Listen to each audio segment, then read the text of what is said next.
अपने राष्ट्र ने क्या दिया दुनिया को, उस पर हम गर्व करते हैं कि गायत्री जो मंत्र है, गायत्री मंत्र मंत्रों का भी मंत्र कहा जाता है। वो नेपाल के कोशी नदी के किनार में चतरा में कौशिक ऋषि ने लिखा था। मंत्रों का मंत्र, सर्वोच्च मंत्र गायत्री मंत्र कौशिक ऋषि ने कोशी के किनार में लिखा था। व्यास यहीं तपस्या करते थे। ये तपस्या ही करते थे नहीं, ये तपोभूमि तो है। तपोभूमि क्यों? ज्ञान भूमि है, ध्यान भूमि है। ध्यान का आविष्कार यहीं से हुआ था, योग का आविष्कार यहीं से हुआ था। इसलिए हमारे पास गर्व करने लायक चीजें हैं, गर्व करने के वस्तुएं हैं हमारे पास। हमारे यहाँ बहुत सारे लोग इस कॉन्सेप्ट को अखंड भारत का कॉन्सेप्ट बनाकर आगे पुश करते हैं कि अखंड भारत होना चाहिए। फिर सारे जो आसपास के जो ये पूरा इलाका है, ये संस्कार हैं, ये हमारी जो इतिहास है इतना, वो सब फिर एक अखंड भारत के कॉन्सेप्ट में आ जाएगा। आप उससे अग्री करते हैं? नहीं, प्रश्न यह है कि इतिहास पीछे नहीं जाएगी। अखंड भारत दरअसल कभी था ही नहीं, था ही नहीं। और ये कंसेप्ट जैसे आपको बताऊं, आपने इतिहास में पढ़ा होगा, द्रुपद का देश था, विराट का देश था, जनक का देश था, उसका देश था, उसका देश था, बहुत सारे देश थे। अब से 4000 साल पहले, कम से कम हम रामायण को 7000, 9000, 12000 कहते हैं, हम 4000 साल पहले का बात करते हैं, क्योंकि मेसोपोटामिया सभ्यता ने 4200 साल पहले गाड़ी का, कैरेट का पहिया बनाया था। उसके बाद राम के पिता दशरथ के पास 10 रथ थे, अपने लिए, 4 रानियों के लिए और दूसरे अपने विद्वान लोगों के लिए। इसलिए उन्हें 10 रथ कहा गया, 10 रथ होने की वजह से। इसका मतलब 4200 साल से इधर का हिस्ट्री है। इसका मतलब मेसोपोटामिया से यहाँ तक आने में, आप फैजाबाद तक कहेंगे जी, हम अयोध्यापुरी तक कहेंगे, आप यहाँ तक कहेंगे जी, अयोध्यापुरी तक कहेंगे। इसमें फिर मेरा कोई पूर्वाग्रह नहीं है, इसमें कोई कंफ्यूजन नहीं रहना चाहिए कि हम कोई झमेला करना चाहें, ऐसा नहीं है। हम हमारा पास नहीं है, खोज किया जाए पवित्र राम हमारा भूमि, पास नहीं है। राम का जन्मभूमि असल में जो है वही पवित्र है। उसी को नाटक मगर नहीं फिर सर में लगाने से मतलब होगा, तेरा छोड़ गया यहाँ दूसरी जगह को राम जन्मभूमि कहकर मिट्टी लगाने से कोई फायदा नहीं है। कहीं ऐसा तो नहीं कि आपने हिस्टोरिकल वर्जन को डिप्लोमेसी और पॉलिटिक्स में यूज कर लिया? मैं आपको यही सजेस्ट करना चाहता था कि हमारा हिस्ट्री जो है, एक भारत वर्ष, भारत वर्ष का मतलब क्या था कि ये समुच्चा इलाका जहाँ हजारों राज्य थे, तब भारतवर्ष का कहला जाता था।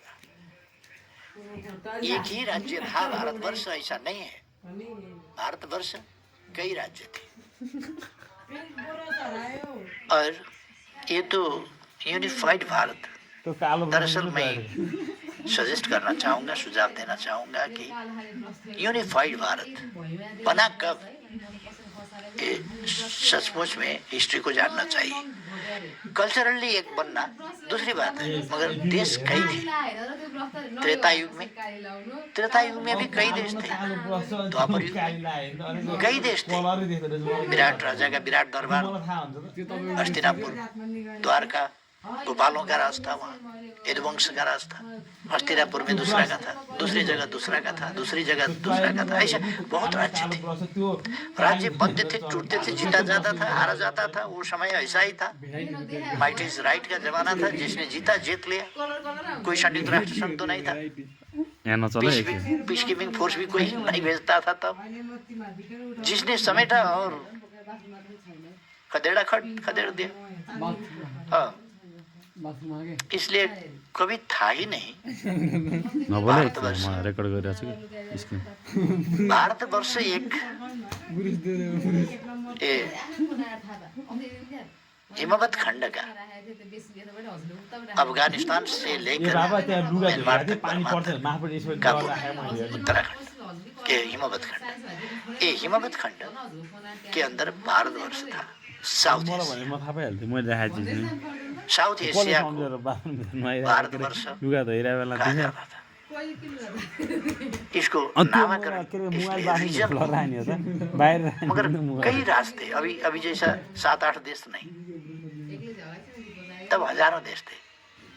आपको पता है 556 देश राजे रजौटे थे इंडिया में जब ब्रिटिश आए। बिल्कुल बिल्कुल थे। और सरदार पटेल को बड़ी मेहनत करनी पड़ी। तो इसलिए ये बहुत बात तक आप जानते हैं पंजाब का अपना कल्चर है, भाषा है, संस्कृति है, वेशभूषा है। बंगाल का बंगाली, अनि त्यहाँ टोयलेट सफा गर्ने त्यो उसले झन् दाँत बढी सफा हुन्छ नि थाहै छैन उसका भाषा, उसका कल्चर, उसके वाद्य वादन खैला आएको कस्तो त्यसमा जान्छ त्यो अलग अलग थे। ये अब एक भारत बनी है। हमारे यहाँ 123 से ज्यादा 125 जाति और भाषाभाषी है, उतने ही भाषा हम बोलते हैं। ये हमारा एक देश है। पहले यूरोप का और हमारा बनावट अलग अलग है। यूरोप एक भूमि, एक भाषा, ओए एक देश, मेरो युट्युब च्यानललाई सब्सक्राइब गर एक संस्कृति, एक राष्ट्र। कञ्चन दे हमारा ऐसा नहीं हुआ। हमारा डाइवर्सिफाइड है, विविधता युक्त है। मेरा आखिरी सवाल आपसे ये है, तो फिर भारत और नेपाल का ये जो त्यो त स्टोरी हालेको cultural उसँग alignment बसेको है थियो। पुराने जो चलता आ रहा है, हिस्टोरिकल अलाइनमेंट है, ये कैसे बना रहे इस समय, वो आप कैसे 100 सब्सक्राइब और पुग्छ और जो हाल की ये तपाईँले अझै 101 बात हुन्छ हुई है, आपके हिसाब से कैसे सुलझ सकते हैं ताकि वही पुराना जमाना लौट आए? फोन त हेम पाण्डे नि आएको क्योंकि देखिए उधर चीन भी बहुत विस्तारवादी सोच वाला देश बन रहा है। गर्नु गर भोलि पर्सि डलर कमाइस् तिमीलाई आपका मलाई सजेशन क्या हो? हाँ, चीन के बारे में इंडिया का ओ कविता पाण्डे रीडिंग युट्युबमा गएर हेम पाण्डे सर्च गर्ने एक हो सकता है। आपने हमसे उस पर सहमति असहमति कुछ ढूंढा भी नहीं और हमको बताना भी जरूरी नहीं है। नहीं, आप भारत के पर्सपेक्टिव से सहमत हैं या नहीं है? जब भारत के बारे में बातचीत कर रहे हैं, भारत से कई भाषाएं हमारा मिलता जुलता है। जैसा अभी मैं हिंदी में बोल रहा हूँ, जी टूटी फूटी एउटा घरि से ये पढ़ा हुआ हिंदी नहीं है, तपाईँको काम त होइन नि ऐसा ही बोल लिया। हमारे यहाँ बहुत सारे लोग हिंदी ही नहीं, नेपाली भी नहीं समझते, कई भाषा भाषिकाएं हैं। और एक चीज आपको समझना यहाँ चाहिए, केपी ओलीको इन्टरभ्यू हाल्दैछु मैले युट्युबमा क्या है? हमारा कोसी नदी है, गंडकी सर्च नदी है, गर्नु कर्णाली माथिबाट। नदी है, जो भारत में जाते हैं। एचएमपिएनडी बॉर्डर पता चलता है। एचएम भने अलि नाटक नगर लाता लाग्यो फेरि हमारे बॉर्डर इलाका में जो चिड़िया हैं, डिई मात्रै हो वो इधर से उधर जाते हैं, उधर के गाछी में बैठते हैं, इधर आते हैं, इधर की गाछी में उधर के धान खाते हैं, उधर के गाँव खाते हैं। इनको बॉर्डर का पता कपी गर्ने कि बिच उनको ये नक्शा दिखाना पड़ेगा। सात पुरा छिटो नहीं। इसको मानना पड़ेगा, सब भिडियो हेर्ने भ्युजबाट उनको नक्शा दिखाने का जरूरत नहीं है।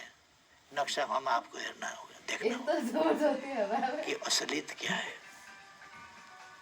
अब इसमें हमको ये चाहिए कि हम दरअसल सच्चाई को कबूल करें, हो तथ्यों कहाँ को माने लेख्न आएको के और फीलिंग को समझें, ये जरूरी है। फीलिंग को आधारहीन फीलिंग को नहीं, सच्चाई पर आधारित, तथ्यों पर आधारित, प्रमाणों पर आधारित फीलिंग्स, उनको समझना चाहिए। इसलिए इंडिया ने नक्शा छापा नहीं है, इंडिया ने तो नक्शा छापा है अपना देश। तो हर देश अपने नक्शा छापते म यहाँ हैं, केपी ओलीको इन्टरभ्यू युट्युबमा हाल्दैछु अपने क्या टेरिटोरी को समेट कर छापते हैं। विवाद है फेरि तो हेर्छ नहीं, नक्शा नि नहीं छापते। म खतरा क्याप्सन लेखेँ अब पाकिस्तान के साथ आपका विवाद हो गया, आप नक्शा छापते हैं अपना टेरिटोरी। तपाईँहरू छजना पनि को हेरेको हेरेन आउनु न तलहरू विचार गर्नु पाकिस्तान जो अपना टेरिटोरी मानता है उसको मानकर फिर छापता है। जब जिस दिन वो विवाद निपटारा हो जाएगा, तपाईँलाई एउटा कुरा भनौँ एक ही नेपालको जनसङ्ख्या कति एक ही प्रकार का नक्शा बनेगा। 3 करोड हाँ, ये है बॉर्डर। ल 3 करोड अगर छैन चीन ने ऐसा किया यो होता जान्छ तो आप कति चीन के प्लस साथ भी 60 ऐसे ही करोड करते। मैं आपको डिभाइसबाट कतिवटा चाहिँ डिभाइस 2 करोड मान्छेको सबैसँग मोबाइल पनि त हुँदैन एउटा मान्छेको डिभाइससँग ये बताओ कि हम सोभरेनिटी के टेरिटोरियलिटी के सवाल में ल एउटा घरमा 2टा त होला नहुने घर पनि होला 3 करोड हुँदा 6 करोड त हेर्न पर्छ 60 करोड किसी ने यहाँ मेरो ऑक्युपाई युट्युब किया च्यानल तो अच्छा सब्सक्राइब हुआ, गर्नु पऱ्यो क्या किसी ने ऑक्युपाई किया तो अच्छा नहीं हुआ। हाँ, किसी ने कुछ गलत किया तो वो भी ठीक है, किसी ने गलत किया तो सचमुच गलत है। ये हमारा इंसाफ नहीं है। हम हर किसी के साथ हाल्नै भ्याएन क्या यहाँ समान धेरै छ व्यवहार भिडियो हाल्न पर्ने अब हाल्ने हो हर किसी के साथ। एडिट गर्दा जी बहुत बहुत शुक्रिया हमसे बात करने के लिए, और मुझे बड़ी उम्मीद है कि आपने जो हिंदी में हमसे बात की है, भारत के जो हमारे दर्शक हैं वो आपकी बात सुनेंगे और उन्हें आपका जो व्यू पॉइंट है त्यही त वो यस्तो पता गर्नु चलेगा। आपका बहुत बहुत शुक्रिया। धन्यवाद।